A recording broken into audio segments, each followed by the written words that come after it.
لی کوچی دوایی سروک مام جلال من پیگشت لم روژه خمناکه دا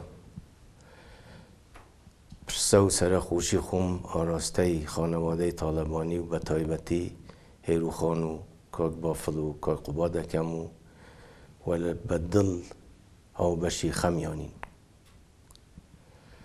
لدزدانی سرکرده کی وکو مام جلال زیانی کی گوره ابو گلکمانو با آسانی پرناکری توا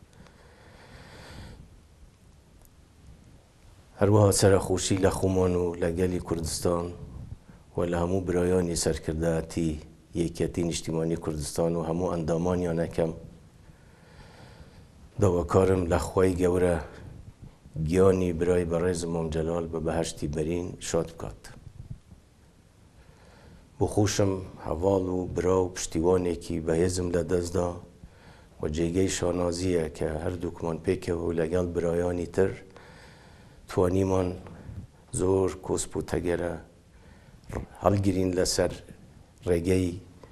خبات و تیکوشان من و هر وها زور قناغی تال و ناخوش من بری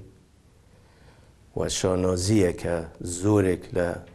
دستکوتکانی امرو اگر ریتوا بو او تبایی و برایتیه که پیکه و بناغی من دانم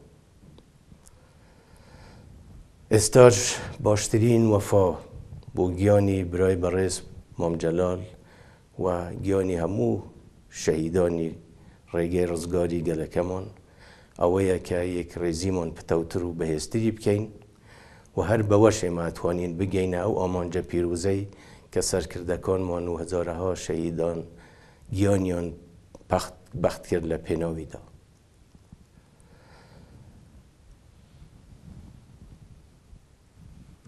انا لله و انا الیه راجعون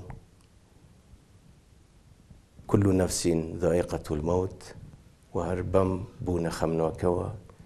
یک هفته ما تمینی گشتی رادگینین